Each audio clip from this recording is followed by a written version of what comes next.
বিসমিল্লাহির রহমানির রহিম। আমরা ইংলিশ অংশটা সমাধান করার চেষ্টা করব। অর্থাৎ এই প্রশ্নগুলো বিসিএস থেকে শুরু করে প্রাইমারি শিক্ষক নিয়োগ এবং ভার্সিটি অ্যাডমিশন সব জায়গায় কিন্তু এই প্রশ্নগুলো ঘুরে ফিরে চলে আসে। তা আমরা গুরুত্বপূর্ণ প্রশ্নগুলো নিয়ে আলোচনা করার চেষ্টা করি। শুরুতে আমরা দেখতে পাচ্ছি যে man is born free but everywhere he is in change. এটার বাংলা অর্থ হচ্ছে মানুষ স্বাধীনভাবে জন্মগ্রহণ করে। ম্যান ইজ বর্ন ফ্রি অর্থাৎ মানুষ স্বাধীনভাবে জন্মগ্রহণ করে, কিন্তু সর্বত্রই, এভরিহোয়ার শব্দের অর্থ হচ্ছে সর্বত্রই মানুষ, অর্থাৎ হি বলতে মানুষকে বোঝানো হচ্ছে যে মানুষ শৃঙ্খল দ্বারা আবদ্ধ হয়ে পড়ে, শিকল দ্বারা আবদ্ধ হয়ে পড়ে। He is in change, change শব্দের অর্থ হচ্ছে শিকল। তাহলে মানুষ স্বাধীনভাবে জন্মগ্রহণ করে কিন্তু সর্বত্র মানুষ শিকল দ্বারা আবদ্ধ হয়ে পড়ে। তো এখানে প্রশ্নে বলা হচ্ছে যে this lines were written by, মানে এই লাইনগুলো লেখা হয়েছে কার দ্বারা লেখা হয়েছে। অপশনে দেখতে পাচ্ছি শেক্সপিয়ার, তারপরে বলা হচ্ছে কিটস, তারপরে শেলি, তারপরে দেওয়া হচ্ছে রুশো। পুরো নাম হবে জ্যাক রুশো। তো বন্ধুরা, মানুষ স্বাধীনভাবে জন্মগ্রহণ করে কিন্তু সর্বত্র মানুষ শৃঙ্খল দ্বারা আবদ্ধ হয়। তাহলে এর সঠিক উত্তর যেটা হবে সেটা হবে রুশো, অর্থাৎ রুশো এই কথাটা বলেছিলেন। তাহলে সঠিক উত্তর হবে রুশো। পরের প্রশ্নে বলা হচ্ছে যে হি গ্যাভ মি 5 বুকস, সে আমাকে 5টা বই দিয়েছিল। তাহলে ইন দিস সেন্টেন্স, অর্থাৎ এই বাক্যের মধ্যে হুইচ ইজ দ্য অ্যাডজেক্টিভ, মানে এই বাক্যের মধ্যে কোনটি অ্যাডজেক্টিভ। তো বন্ধুরা, আমরা জানি অ্যাডজেক্টিভ শব্দের অর্থ হচ্ছে বিশেষণ, অর্থাৎ নাউন বা প্রোনাউন। এর দোষ, গুণ, অবস্থার সংখ্যা, পরিমাপ, পরিমাণ কে বোঝায়। অর্থাৎ যে শব্দ দ্বারা নাউন বা প্রোনাউনের দোষ, গুণ, অবস্থার সংখ্যা, পরিমাপ, পরিমাণ বোঝায় সেটাকে আমরা কি বলতে পারি, অ্যাডজেক্টিভ। আর অ্যাডজেক্টিভ হচ্ছে কোয়ালিফাইং ওয়ার্ড অথবা মডিফাইং ওয়ার্ড। তো এখানে ওয়ার্ড আমরা দেখতে পাচ্ছি হি একটু প্রোনাউন, এখানে সাবজেক্ট হিসেবে ব্যবহার হয়েছে। গ্যাপ হচ্ছে ভার্ব, কিবের পাস্ট ফর্ম কি দেওয়া হচ্ছে এখানে গ্যাপ। মি শব্দটা হচ্ছে আমাকে, এটাও একটি প্রোনাউন, এটা কিন্তু এখানে অবজেক্ট হিসেবে ব্যবহার হয়েছে। 5 মানে হচ্ছে 5, আর বুক শব্দটা হচ্ছে বই, তাহলে বই হচ্ছে কি নাউন। বই শব্দের অর্থ বই তো নাউন, এখানে বুক শব্দের অর্থ হচ্ছে বই, কিন্তু কয়টি বই, উত্তর হচ্ছে কি 5টি বই। তাহলে বইয়ের এখানে সংখ্যা বোঝানো হচ্ছে। তাহলে এখানে অপশনে আমরা দেখি 5 আছে কিনা, তাহলে এখানে 5 দেওয়া আছে, তাহলে এইটা হবে সঠিক উত্তর। এখানে বুকস হচ্ছে নাউন, গ্যাপ হচ্ছে ভার্ব, মি হচ্ছে অবজেক্ট বা এটা একটি প্রোনাউন, অবজেক্টিভ প্রোনাউন এটা। তাহলে এখানে অ্যাডজেক্টিভ হবে 5। তাহলে সে আমাকে 5টা বই দিয়েছিল, উত্তর হচ্ছে কয়টি বই দিয়েছিল, উত্তর হচ্ছে কি 5টি বই দিয়েছিল। তাহলে এই 5 দ্বারা এখানে বুকের সংখ্যা বোঝানো হচ্ছে, বইয়ের সংখ্যা বোঝানো হচ্ছে। তাহলে এখানে 5টা হচ্ছে আমাদের কি এখানে অ্যাডজেক্টিভ। তারপরে পরের প্রশ্ন যাওয়ার চেষ্টা করি। এখানে বলা আছে, বন্ধুরা আমরা পরের প্রশ্ন যাওয়ার চেষ্টা করি। এখানে বলা হচ্ছে যে হু is the author of around the world in 80 days, অর্থাৎ যে around the world in 80 days এটা একটা গ্রন্থ। এই গ্রন্থর লেখককে, অথার শব্দের অর্থ হচ্ছে কি লেখক। তাহলে এখানে 4জন আমরা লেখকের নাম দেখতে পাচ্ছি, স্যার ক্যানন ডয়েল, তারপরে বলছে জুলস ভার্নে, তারপরে ড্যানিয়েল ডিফু, আবার রবার্ট লুইস স্টিভেনসন। তো এগুলো হচ্ছে ইংলিশ রাইটারের নাম, ইংলিশ লেখকের নাম। এখানে তার গ্রন্থের নাম হচ্ছে around the world in 80 days. 80 days শব্দের অর্থ হচ্ছে আমরা জানি 80 দিনের মধ্যে বিশ্ব পরিভ্রমণ করা, এরকম অর্থ আসে। তাহলে বন্ধুরা, এটা ইংলিশ লিটারেচার থেকে এসেছে। এই ধরনের প্রশ্ন দুই একটা প্রাইমারি পরীক্ষায়, শিক্ষক পরীক্ষায় আসে এবং বিশেষ পরীক্ষা চলে আসে। তো এটার সঠিক উত্তর হবে জুলস ভার্নে, জুলস ভার্নে। তাহলে who is the author of around the world in 80 days, এটার সঠিক উত্তর হবে জুলস ভার্নে। অর্থাৎ জুলস ভার্নের লেখক হচ্ছে যে around the world in 80 days. এবার পরের প্রশ্ন যাওয়ার আমরা চেষ্টা করি। এখানে বলা হচ্ছে যে শেক্সপিয়ার্স কিং লিয়ার is a satire, comedy, tragedy না হিস্ট্রিক্যাল প্লে। তাহলে শেক্সপিয়ারের যে কিং লিয়ার, একটা নাটকের নাম হচ্ছে কিং লিয়ার। এই কিং লিয়ারটা আসলে কি নাটক না কমেডি, মানে হচ্ছে হাস্যতক নাটক, না বিয়োগান্ত নাটক, দুঃখজনক নাটক, ট্র্যাজেডি না হিস্ট্রিক্যাল প্লে মানে হচ্ছে ঐতিহাসিক প্লে। তো বন্ধুরা, সঠিক উত্তর হবে, এটা অ্যান্সার হবে ট্র্যাজেডি। তাহলে শেক্সপিয়ারের কিং লিয়ার এই নাটকটা হচ্ছে একটা ট্র্যাজেডিমূলক নাটক, অর্থাৎ এটা হচ্ছে ট্র্যাজেডি, দুঃখজনক একটা নাটক, এই নাটক নয়। তাহলে সঠিক উত্তর হবে এটা ট্র্যাজেডি। তাহলে শেক্সপিয়ারের আসলে হচ্ছে কিং লিয়ার হচ্ছে একটা ট্র্যাজেডিমূলক নাটক। বন্ধুরা, এবার আমরা পরের প্রশ্ন যাওয়ার চেষ্টা করবো। এখানে বলা আছে যে what is the meaning of the word prima facie. Prima facie এই শব্দটার অর্থ চাচ্ছে। তো এখানে দেখতে পাচ্ছে আউটলুক, যার অর্থ হচ্ছে দৃষ্টিভঙ্গি। ফেস রিডিং অর্থাৎ সরাসরি পঠন বা পড়া। অ্যাট দ্য ফার্স্ট সাইট মানে হচ্ছে প্রথম দর্শনে, আর ফেস টু ফেস মানে হচ্ছে সম্মুখে বা সামনাসামনি। তাহলে এখানে আমাদের সর্বপ্রথম যে জিনিসটা করতে হবে, এটার আগে বাংলা অর্থ জানতে হবে। প্রেমা ফেসি শব্দের অর্থ হচ্ছে প্রথম দর্শনে। প্রেমা ফেসে, এটা খুব মারাত্মক একটা প্রশ্ন, খুব গুরুত্বপূর্ণ প্রশ্ন। এরকম প্রশ্ন প্রায় চলে আসে। এটা একটি ফ্রেজ যে প্রেমা ফেসি শব্দটা হচ্ছে প্রথম দর্শনে। তাহলে অপশনের মধ্যে এখানে সঠিক উত্তর হবে অ্যাট দ্য ফার্স্ট সাইট, যার বাংলা অর্থ হচ্ছে প্রথম দর্শনে। তাহলে এটার সাথে এটার মিলে গেছে। তাহলে এই ফ্রেজের ইংলিশ মিনিং হচ্ছে প্রথম দর্শনে, অ্যাট দ্য ফার্স্ট সাইট। তাহলে প্রেমা ফেসি শব্দের বাংলা অর্থ হচ্ছে প্রথম দর্শনে, আর ইংলিশ মিনিং হচ্ছে অ্যাট দ্য ফার্স্ট সাইট। আর এই তিনটে কিন্তু হবে না। এবার আমরা পরের প্রশ্ন যাওয়ার চেষ্টা করি। এখানে বলা আছে as a student he is still dash on his parents, on his parents. তাহলে একজন শিক্ষার্থী হিসাবে বা একজন ছাত্র অথবা ছাত্রী হিসাবে সে এখনও কি তার বাবা মার উপরে নির্ভরশীল। তো এরকম বোঝাতে এখানে দেওয়া আছে, অপশনে দেখতে পাচ্ছি ডিপেন্ডেন্ট, আবার ডিপেন্ডেন্ট অ্যাবল, তারপরে দেওয়া আছে ডিপেন্ড মানে নির্ভর করা, আর এখানে ডিপেন্ডেন্স। তো বন্ধুরা এখানে যে বিষয়টা গুরুত্বপূর্ণ সেটা হচ্ছে এখানে অনেকেই আমরা এখানে ডিফেন্ড অ্যান্সার করব বা ডিফেন্ড নিয়ে আমাদের কনফিউশন থাকে, কিন্তু আমাদের খেয়াল রাখতে হবে এখানে বি ভার্ব আছে। তাহলে বি ভার্বের পরে অবশ্যই কিন্তু এটা অ্যাডজেক্টিভ ফর্ম ব্যবহার হবে, এখানে কিন্তু ভার্বের বেস ফর্ম ব্যবহার হবে না।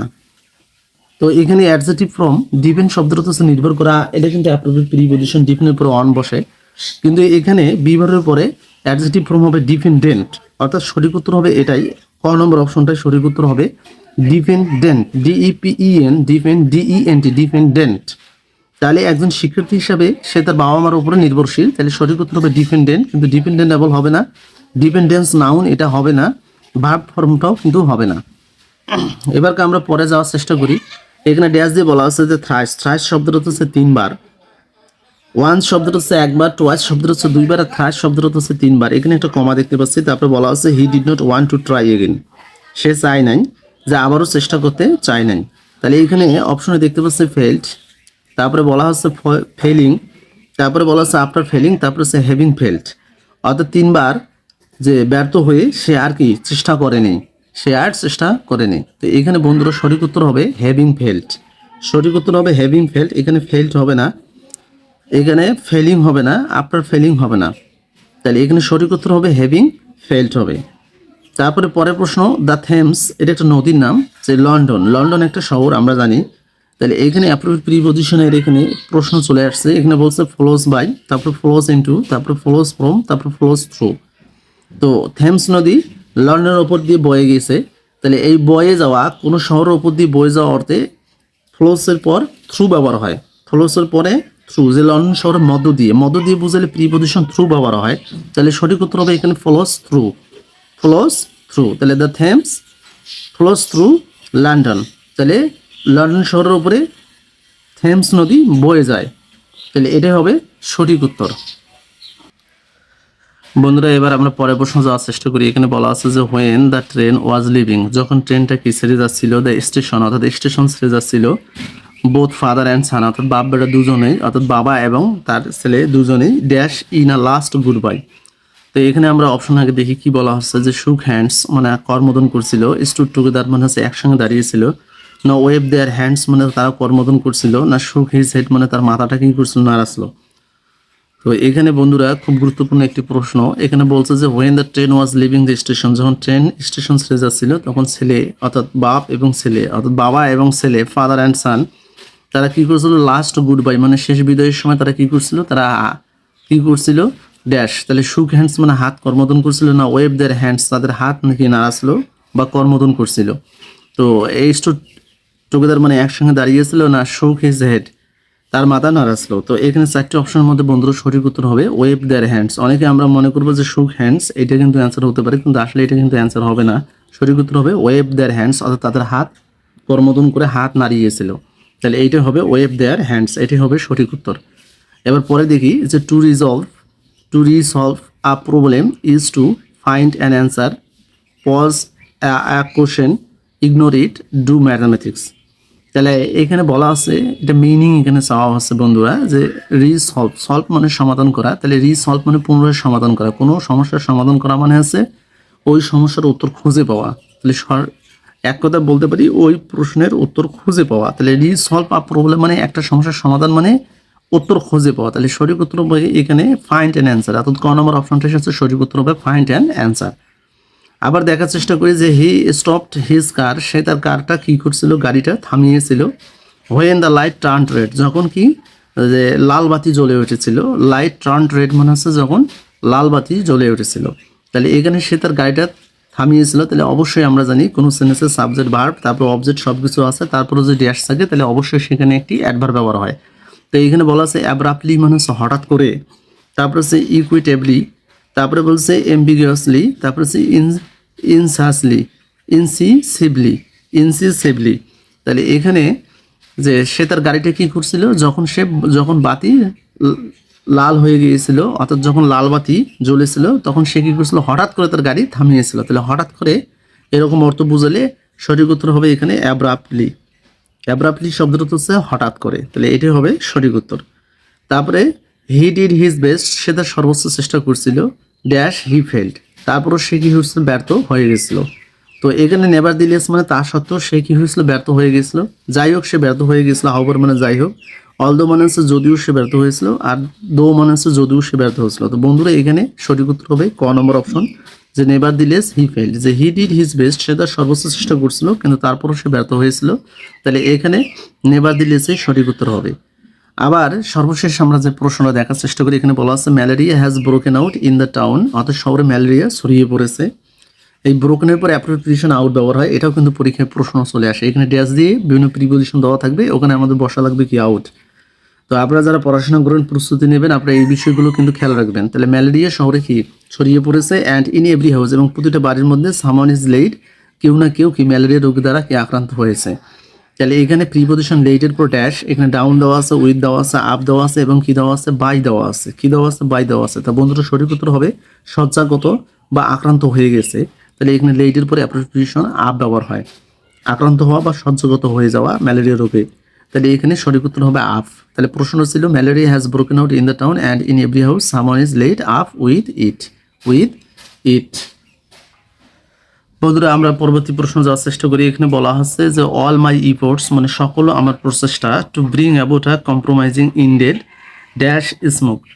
তো আমি আমার একটা ডিলে বলছিলাম যে ইন স্মোক শব্দের অর্থ হচ্ছে ব্যর্থতায় পর্যবসিত হওয়া। তাই এখানে প্রিপোজিশন দেখতে পাচ্ছি উইথ, তারপরে বলা হচ্ছে থ্রু, তারপরে ইন, তারপরে দেওয়া হচ্ছে কি অ্যাট।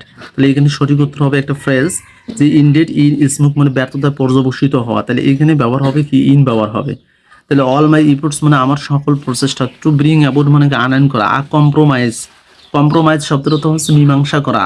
তাহলে মীমাংসা করার সকল প্রচেষ্টা আনার সেটা কি হলো, আমার ব্যর্থ হয়ে গিয়েছিল। তাহলে ইনডেড ইন স্মোক। তাহলে অল মাই ইফোর্টস মানে আমার সকল প্রচেষ্টা, টু ব্রিং অ্যাবাউট মানে কি আনার, কি আনবো, যে মীমাংসা আনবো। কম্প্রোমাইজ শব্দটা হচ্ছে মীমাংসা। তাহলে মীমাংসা আনার আমার সকল প্রচেষ্টা কি ব্যর্থতায় পর্যবসিত হয়েছিল। তাহলে ইনডেডের পর আমরা এখানে কি ব্যবহার করব, গ নম্বর অপশনে ইন আছে, তাহলে আমরা এখানে ইন ব্যবহার করবো, যে ইন স্মোক।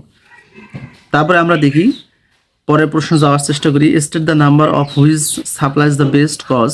আচ্ছা আমরা দেখার চেষ্টা করি, এখানে বলছে যে days are longer in summer, অর্থাৎ গ্রীষ্মকালের দিনগুলো কি বড় হয় দেন উইন্টার, মানে শীতকালের দিনের চেয়ে গ্রীষ্মকালীন দিনগুলো বড় হয়। কারণ দ্য সান রাইজেস আর্লি মানে সূর্য তাড়াতাড়ি ওঠে, অ্যান্ড সেটস লেট এবং দেরিতে কি করে অস্ত যায়। তারপরে খ নম্বরে বলছে the part of the earth comes near the sun, অর্থাৎ সূর্য কি সূর্যের নিকটে পৃথিবী চলে আসে। The part of the earth অর্থাৎ পৃথিবীর অংশ সূর্যের নিকটে আসে, বা পৃথিবী সূর্যের নিকটে আসে। তারপরে হচ্ছে হট এক্সপ্যান্ডস দ্য ডে, অর্থাৎ দিনের মধ্যে গরম বেড়ে যায়। তারপরে বলা আছে the sun rays fall directly on the earth, অর্থাৎ সূর্য রশ্মি সরাসরি পৃথিবীর উপরে পড়ে।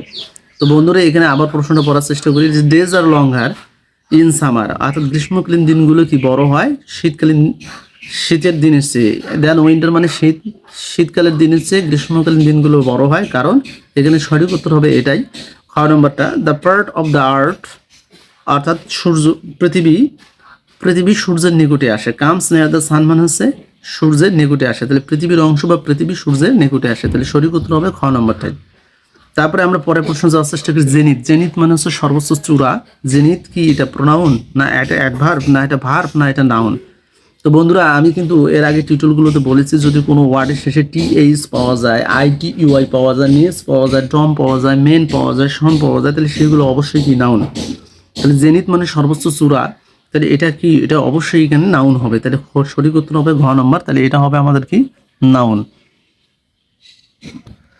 বন্ধুরা পরের প্রশ্ন যাওয়ার চেষ্টা করি, এখানে আমাদের বলছে যে সিজর্স ইজ টু কাট, অর্থাৎ কাঁচি দিয়ে কি করা হয়, কাটা হয়। এটা অ্যানালজি থেকে প্রশ্ন এসেছে এবং এই প্রশ্নগুলো অনেক ডিফিকাল্ট হয়ে থাকে, অনেকেরই সমস্যা হয় অ্যানালজি থেকে, অর্থাৎ মিলাতে হয় আমাদের এই প্রশ্নগুলো।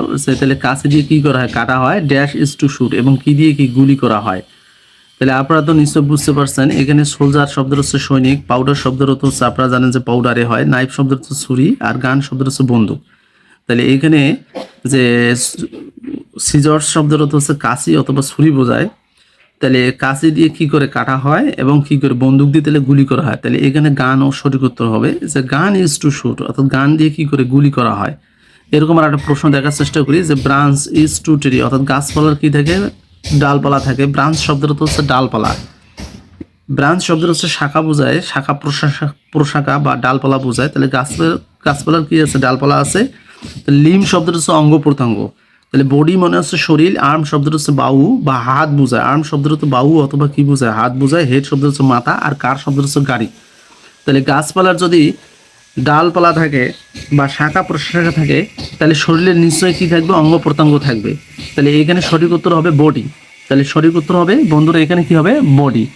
এবার পরের প্রশ্ন যাওয়ার চেষ্টা করি। এখানে বলছে যে আ person who believe in one god, একজন মানুষ বা একজন ব্যক্তি যে এক সৃষ্টিকর্তাকে বিশ্বাস করে তাকে এক কথায় কি বলে। এটাকে এক কথায় ওয়ান ওয়ার্ড সাবস্টিটিউশন, অর্থাৎ বাংলায় যেমন এক কথায় প্রকাশ আছে, ঠিক এরকম ইংলিশে এরকম এক কথায় প্রকাশ থেকে প্রায় প্রশ্ন চলে আসে। তাহলে বলছে এথিস্ট, এথিস্ট শব্দের অর্থ আমাদের বুঝতে হবে।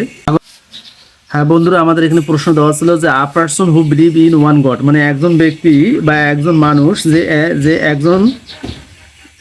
যে এক আল্লাহকে বিশ্বাস করেন বা এক সৃষ্টিকর্তা বা এক ঈশ্বরকে বিশ্বাস করেন। আ person who believe in one god, একজন ব্যক্তি বা একজন মানুষ যে একজন সৃষ্টিকর্তাকে বিশ্বাস করেন তাকে এক কথা কি বলে। তাহলে এখানে বলা আছে এথিস্ট শব্দের অর্থ হচ্ছে নাস্তিক, আর পলিথিসিস্ট শব্দের অর্থ হচ্ছে বহু ঈশ্বরে বিশ্বাস করেন, না এক ঈশ্বরে বিশ্বাস করেন। আর মনোথিসিস্ট শব্দের হচ্ছে এক ঈশ্বরে বিশ্বাস করা, আর এখানে বলছে নান অফ দ্য দিস, মানে উপরে কোনোটিও নয়। তো প্রশ্নটা আবার আমরা পড়ে নেই যে আ person who believe in one god, মানে একজন মানুষ যিনি এক সৃষ্টিকর্তায় বিশ্বাস করেন তাকে কি বলা হয়, এক সৃষ্টিকর্তায় বিশ্বাসী। তাহলে সঠিক উত্তর হবে মনোথিজিস্ট, মনোথিজিস্ট। তো বন্ধুরা, আমি প্রতিদিন জব প্রশ্ন সম্পর্কে আলোচনা করার চেষ্টা করি, বিশেষ করে ইংলিশ অংশটা আলোচনা করি। যদি ভালো লাগে অবশ্যই লাইক, কমেন্ট এবং শেয়ার করে পাশে থাকবেন। সবাইকে ধন্যবাদ। পরবর্তী আরেকটি নতুন টিউটোরিয়ালে দেখা হবে। আল্লাহ হাফেজ, আসসালামু আলাইকুম।